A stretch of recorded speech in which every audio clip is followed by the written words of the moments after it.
What's keeping you up at night? Hello and welcome to the Bedtime Edit podcast. I am your host, Alanna McGinn, and today we are talking about midlife and drinking and recovery and sobriety. We're going to touch on how, as we age and transition through menopause, alcohol affects us different physically. I know it does me. I'll talk about that. And how it affects our sleep, obviously. We're going to talk about the new sober curious trend and how Gen Z and all the way from Gen Z to Gen X really are jumping on that trend. And today I am joined by recovery coach Caroline Barrett from Sober Me. Caroline spent her early 20s navigating life with alcohol as a constant companion, finding herself increasingly reliant on alcohol to cope. She realized she needed to make a change and embarked on her recovery journey 8 years ago. Today, she is passionate about helping others find freedom from addiction, and as a recovery coach, she provides compassionate guidance and support to individuals seeking to achieve and maintain sobriety. Hi, Caroline. Hi. Thanks so much for joining me. Thank you for having me. I appreciate this. In true transparency, I will be honest, I'm not a big drinker. I've never really been a big drinker, but I know many who are making changes to their relationships with drinking, whether that is sobriety or, you know, the trend sober curious. As we age, as we're going through midlife, I'm in that midlife stage and I'm surrounded by many midlife women.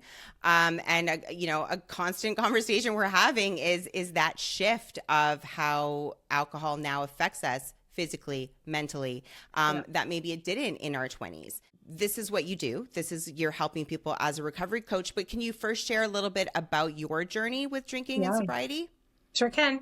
So I started drinking in high school. But I wasn't doing it on a regular basis in high school. It's when I started working in the restaurants in my early 20s, that's when it was more of a regular thing. I had met a guy who became one of my best friends for a very long time. He had said to me, I'm going to teach you how to drink. He didn't succeed because honestly, I still had a low tolerance. But I drank every single night. I got drunk. The reason why I say that is because, it took me one or two drinks and I would feel it right away. Whereas my impression of what he was saying was like, you're going to end up drinking 10, it's going to take you like 10 drinks before you start to feel it. So it hit me really hard. In my early 20s, everyone was like together. Everyone was meeting each other after our shifts. And even on our day off, we'd go into the bar and go and see our friends that were working there. And so it was a real community of drinking all the time. So that's how I started. And then it just kind of spiraled from there. Like it was just grew into more of a dependence. I always tell people though that I was an alcoholic before I picked up the drinks. So the characteristics that I had before led me to drinking as an adult. So I had it. And what were some of those characteristics? I was uncomfortable in my own skin. Like I was, I'm not saying that it's always going to be like that for everybody, but for me, it was like, I was uncomfortable in my own skin. I felt I was funnier when I was drinking. I was more included I have a big group of friends in high school. But I just felt more included. I felt more, it was easier for me to talk to guys. Like it was easier for me to kind of I relaxed more. I became a totally different person. So, and I think I've always had an addictive personality. Like I smoked for many, many years. I started smoking when I was 15. I smoked a pack and a half a day. So I quit that when I was 30. I just clinched onto things that made me feel good. And those are pretty much the characteristics that I saw in myself that led to later on down the road, like meeting new people and drinking with these people and, being funny and just, growing my network of friends. So it started at that age and continued into an everyday thing, whether I was sick, whether I was sad, whether I was happy, it didn't matter. I was drinking all the time. So I started off with coolers and then I grew into wine. I changed into wine and then I was working in bars and other bars that you could drink while you were working. So, that made it even worse because you're drinking, you're doing shots, you're growing your knowledge of other types of alcohol that are out there. I always stuck more to coolers and wine, but I was doing more things that were kind of going down that slippery slope. So Was it just social for you, or did you find then that you were starting to do it by yourself too? I started doing it by myself. So that took a little bit for me to start doing it by myself, but I had no problems. People would say to me, "Oh, I never drink when I'm by myself." And I was like, kind of like kept quiet because I was drinking. Had no problems drinking by myself. Then I moved to Vancouver. So I moved to Vancouver to go to college, and that I was by myself. So I had my parents' friends who were fantastic. I lived with them. I made friends out there, but I was always just drinking by myself every single night. So I had no problems. I'm a very independent person as it is. Like I have no problems even going to a restaurant by myself, like, because I traveled for work for many years. So I'm used to that stuff. So for me, it was just kind of like, okay, I'm just going to keep going. So, and then, So if you don't feel comfortable sharing, you don't have yeah, to, but okay. a lot of times it's that term, hitting that rock bottom. Like, was there a moment like that for you? Why you started then making the change? No, it was actually a moment, like even I was probably about 23 because I went to Vancouver when I was 23. So let's say 23, 24. I finished school that day and I wanted to go to the mall. Mall was walking distance from where I lived. And I was like, oh, I got to go home and have a drink before I go to the mall. And I remember thinking, why am I thinking this? Why is this, am I rearranging my time? Why can't I just go to the mall and then go home and have a drink? But I had to go home first and have a drink. So that was kind of a triggering moment. And then thinking one day I will never drink again. But I didn't really, I remember thinking it, but not really, like it rolled off my back. It was more down the road. I said it once when I was about 28. And then after that, when I was 30, I went out drinking with my cousin in Vancouver and a bunch of my girlfriends. And I woke up and I was like, one day I'm never going to drink again. And then my cousin said, okay. And I was serious. I meant it. And I knew, and I must have attracted it because it took 7 years, but I did end up happening. So. Good for you. That's amazing. Yeah, and then now the journey of you becoming a recovery coach and helping others. So how did that start? So I have my brother. I was just saying that my brother's a recovering alcoholic as well. So we struggled a lot. Like as a family, we struggled a lot with him in his drinking because it was really excessive. We have an uncle that was an alcoholic as well. And he takes a lot after him. And I think I must take a lot after him as well, but I was never to the degree as my brother. So it was very stressful. And then my best friend, who's a guy, and he's a part of this whole journey too. He struggled a great deal as well. He actually passed away in 2019 from a drug overdose. I'm sorry. Thank you. And so but I always thought to myself, if something ever happened to them, never really thinking about myself, but thinking about them, if something ever happened, I'm going to have to I want to give back. Like this has been my whole life as it is. So I might as well give back what I can. So it was brought to my attention later on down the road that there's sober coaches. And I was like, well, that's what I've been doing the whole time. So I might as well just like do this, like go ahead and do it. I've been doing this for so many years. So I looked up schools and I went to the school and I've done quite a few courses on it. So yeah, so that was it. And that was this is part of my journey of helping others. So. Mm-hmm. That's amazing. And do you see, with your clientele that women that are in their midlife, what kind of leads them to get to that place of, okay, I need to make some changes and I need to get sober? I think like for somebody, even for myself, it was getting up in the morning and the depression. That I just felt so disappointed and angry in myself that I did it. So I think sometimes that like it changes your life. Like it changes the way you eat, the way you take care of yourself. You don't go to the gym so much anymore, or you do. And it's just you're not getting the same effects as you would if you were not drinking and eating healthy. For me, I was eating poutine all the time. That was my hangover food.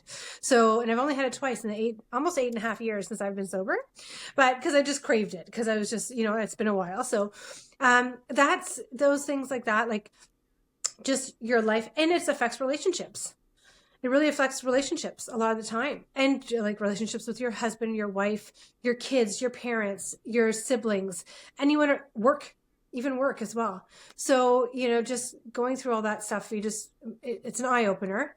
And I think those are triggering things to help you realize that maybe you should make some changes into your life. Yeah.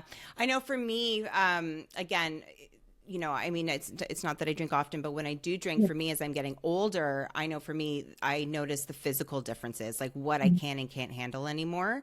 In terms of my sleep, I know if I'm drinking white wine at dinner, I'm not going to have a good night of sleep. And, probably attribute that to the sugar.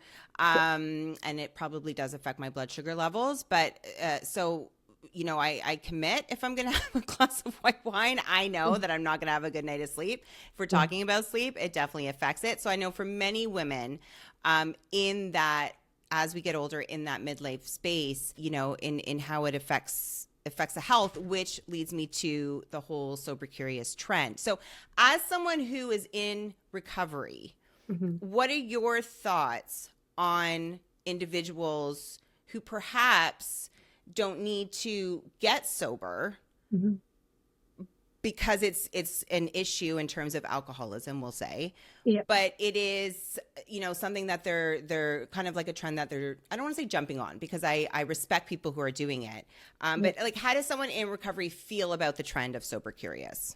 Well, I think it's good, because I think there's a mix. There's the people that don't rely on it, and there's people that do rely on it and are curious. Like for years, I was sober curious. I would look up people online to see who was successful and who wasn't while being sober. So that was kind of, I started that in my early 30s. And then as time went on, I would still like look up all these people, successful people that were sober. They never touched a drop of alcohol. So I think, and as for those that are just not drinking, like the trend or the thing is right now, the younger generation is just not drinking like the older generation was doing, right? Yeah. So it's kind of like, it's if that's where you're at and you're sober curious and you're not really much of a drinker, then you don't need to do it. It's like you can do so many other things in this world that don't revolve around alcohol. So it's like, you don't need to go to a bar and get, like when I was younger, I used to think, oh, that person doesn't drink, they're not having any fun. I have more fun now. I'm more social now than I've always been a social person, but more social now than I've ever been in my entire life. I'm more confident in my skin. I'm more confident in who I am. I can talk to anybody now. It's you're not missing out. So if you don't have a problem, then that's awesome. Congratulations. But I think just go with it. And there's more things, like more events going on. I'm going to be starting sober events soon in the spring. So sober events for people who are sober, whether they're sober curious or they're sober, or they just don't drink. They want to meet somebody else or just make friends that just don't do those things as well. That's where I'm at. So I'm going to be doing that. I love that you say that, because having I have 3 teens, my oldest being 17, she's going to university next year. And I do see the difference, because I feel like we probably grew up in the same generation, the same age around. I see the difference in their drinking as opposed to our drinking in, say, high school and things like that. It's not, a fun night isn't dependent on whether or not they're drinking, whereas when we were growing up, it was. And it's funny because I feel like that still continues with our generation. I remember going to a Christmas party. It was only a few years ago. I want to say it was maybe 10 years ago. So I was in my 30s. And not being a drinker, I was always kind of, I remember the host was like, have a glass of wine. I was like, no, I'm good. I'm just, I can't remember. I was drinking pop or water or something. And kind of like that laugh of like, oh, Alanna, like the rolling of the eyes, like, oh, she's no fun. You know what I mean? And I don't see that in this generation. Like it was almost like you're almost like boring and not fun if you didn't drink when we were growing up in that stage in high school, university, whereas I don't see that as much with this generation. So I also am all for people who are joining the Sober Curious, whether it be, the non-alcoholic drinks, whether it be just taking a break from it for a certain amount of time, going to different sober events, finding people who are also on the sober curious or just sober trend as them. I think that's great, because I feel like if we would have done that when we were younger, it's like you're almost looked at like a loser if you're not drinking. Do you know what I mean? Oh, yeah, absolutely. Yeah. And even like when I quit drinking, people were uncomfortable around me. They were uncomfortable. Right. Like they come up to me and be like, "Oh, I'm only having these." I had a few people come up to me and be like, "I'm only having a couple of these drinks tonight," and I was like, "I don't care what you do. I care what I do. Mhm. Like this is because of Yeah. me that I'm doing this." So, yeah, people just feel uncomfortable. Like our generation feels more because that's what we did. We just drank, went to parties and Yeah. drank. So yeah, there's more things. Not this. There's more things to do for kids now, but it's just a different generation. So It really is. Did yeah, you find that when you made that change of going sober, did you find you had to really change your environment and those you yeah. hung around with? Yeah, Yeah. and I didn't. I honestly didn't. I didn't deprive myself of going out with everybody. I didn't deprive myself. I still went out some nights. Went out till like 2 o'clock in the morning, like still hanging out with everyone. Like when I quit smoking, the same thing. I still went out. Everyone goes out for a smoke. I still go out with them to go and like stand there and sometimes Mhm. smell the cigarette. But Mhm. I didn't want to deprive myself because I knew that I would be more apt to going back to drinking because I missed it and I was cutting myself out completely. So I didn't do any of that stuff, but I did still hang out with the same people. I eventually changed a bunch of them. My girlfriends now are more the type that will go out and drink and then not drink for like another month or so. Whereas my Social friends, drink. Yeah. yeah, they're social drinkers. Whereas before I was hanging out with people who drank as much as I did, or like so it's a little bit different now, and it's nice. And even some of them are. I've got a few sober friends, so it's kind of nice that just to go out and do things that are active as opposed to going out to the bars. So yeah, Right. I had to make that change, but it was a good Yeah. change.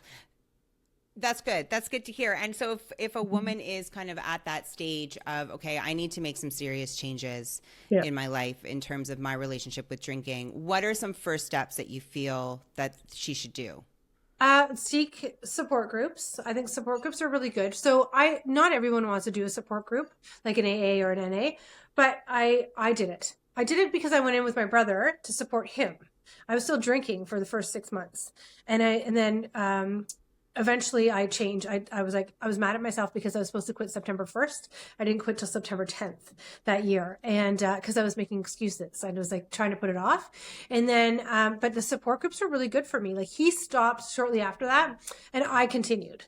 So that actually Okay. became an addiction for me to keep on going and just having that support and having other people around, like now there's more people out there that are sober. So even today I was tagged in a post on Facebook. Someone's looking for someone who is who understands addiction and can help kind of in that journey. So there are more people out there, so just reaching out social media and doing all that, you'll meet people that have gone through it, and like don't the people that don't have a problem won't always understand what someone who has a problem is going through.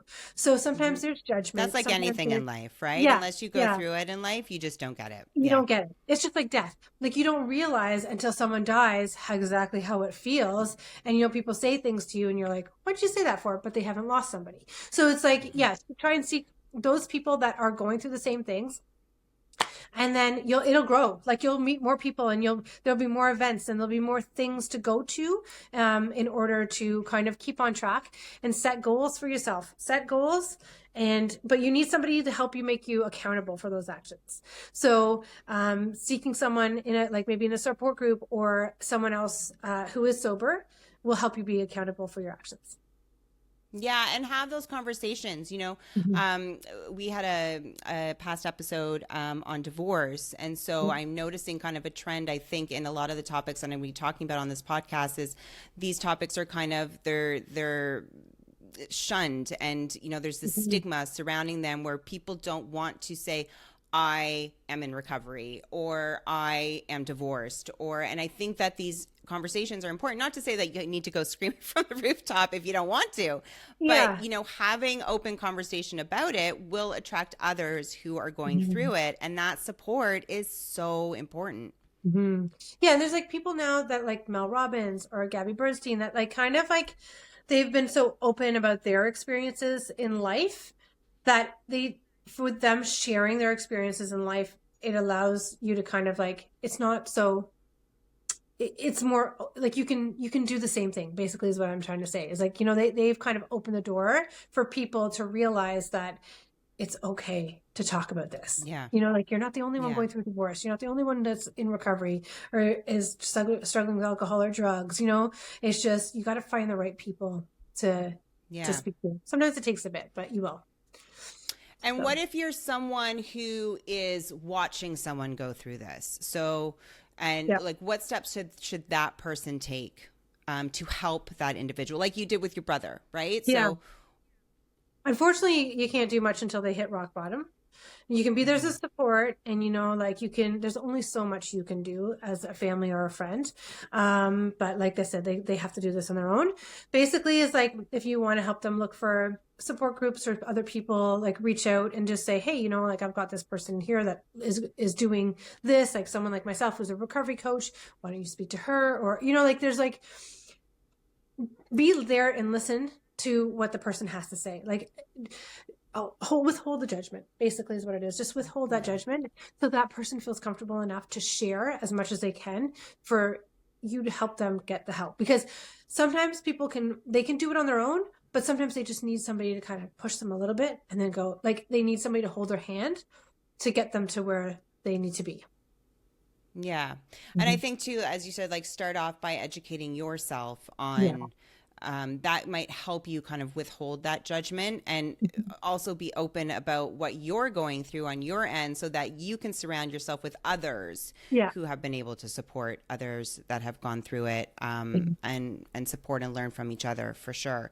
Are you able to touch on I'm going to be talking to many menopause experts, but as a woman enters menopause, are you able to touch on, how alcohol affects that age group and kind of the change in what it does? Well, it definitely exacerbates like the hot flashes, the sleep deprivation, like it's really enhances the symptoms from menopause.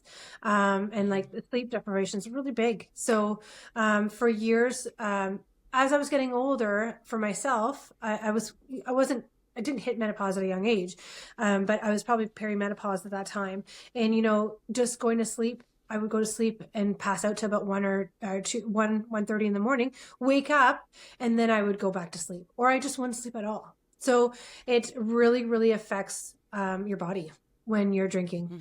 So, like if you decide to quit and you're going through menopause, leading a healthier lifestyle, eating properly, and just all those things will help with any symptoms that come with menopause. Yeah, I will say probably one of the biggest sleep busters of not sleeping during menopause, and there's many when we get into hormone shifts and hot flashes and environment and things like that, is alcohol. So yes, alcohol might help you fall asleep a lot easier, but as it leaves our system while we're sleeping, it's going to cause more fragmented sleep and cause more wake ups throughout the night. And then we get the busy brains, and then we get the inabilities to fall back asleep. It also can heighten any kind of sleep disorders like restless leg, which can increase in risk as we get older and get into that midlife stage. So definitely can improve things like sleep, as you said, like hot flashes, regulating body temperature, all of those things. To curb the drinking or completely cut it out during that midlife stage for sure. Yeah. Okay, so we are in recovery. We are taking those stages. And now there's this, again, a big theme of this podcast too is rediscovery of oneself as we better our lives going through midlife, right? So what are some steps and stages that you feel women in this stage, or now it's really a new beginning for them, what are some steps that they can take to rediscover themselves? I think, first thing is so important for me is goal setting. Set your goals. Set what you want out of life. Short term, like day-to-day goals. Short term, when I say short term, 3 to 6 months, and then long term, let's say a year.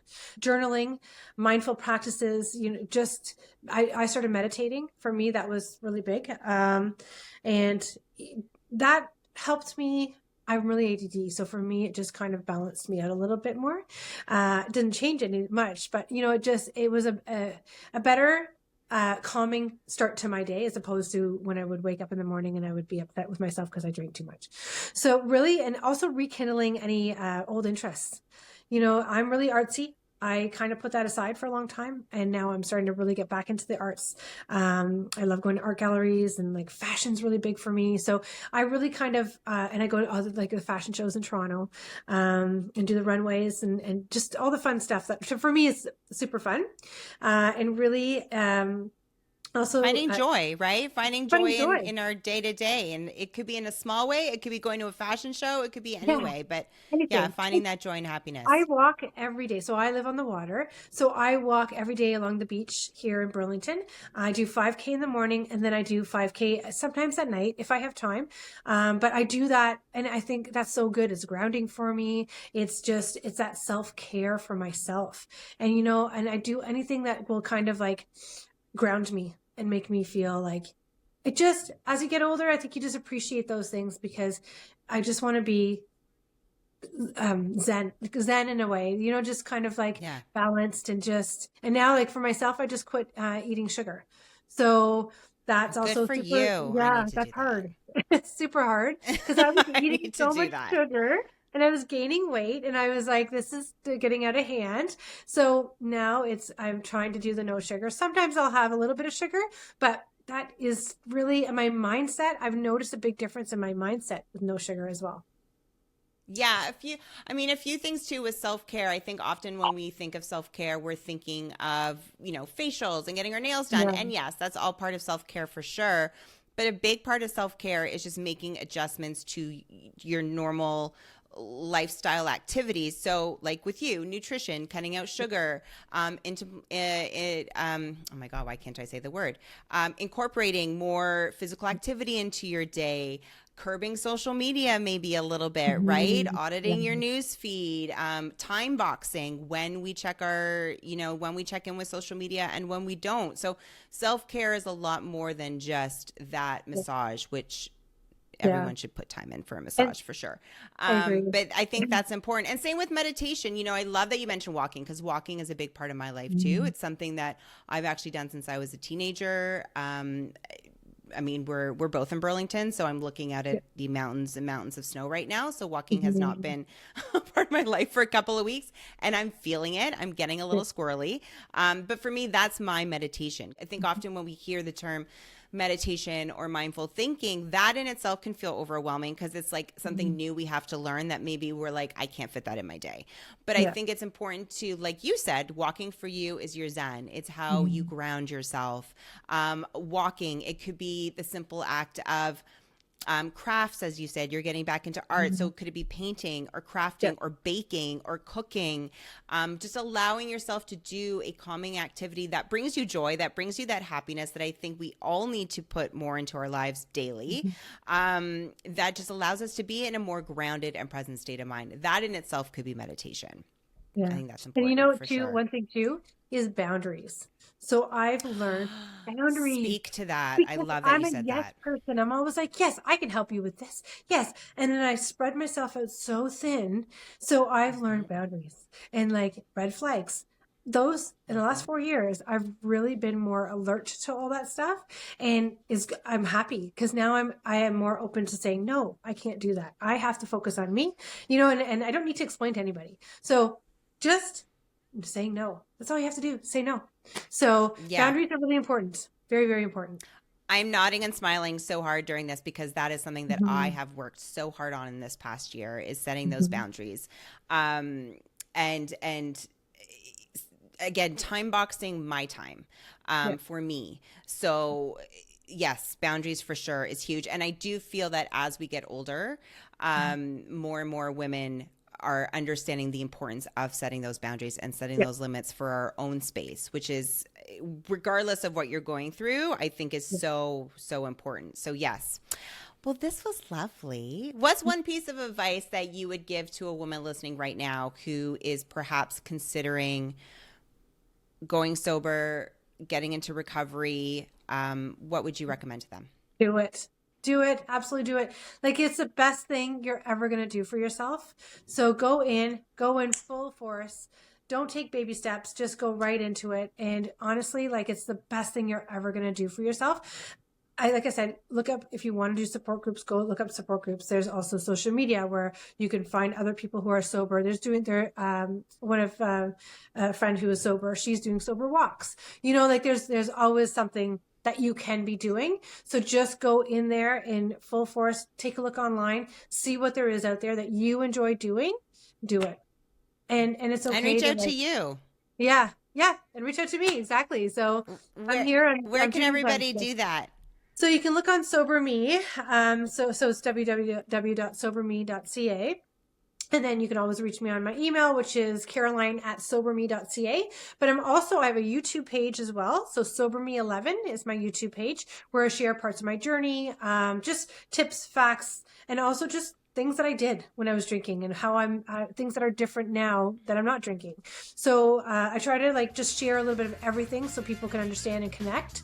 But you can also find me on Twitter, Facebook, and Instagram under soberme.ca. Well, thank you so much. And all that information will be available in the show notes for this episode. Thank you, everyone, for joining us. Thank you, Caroline, for joining us. Find new episodes of the Bedtime Edit every other Monday. Follow and subscribe on Apple Podcasts, Spotify, YouTube, or wherever you listen to podcasts.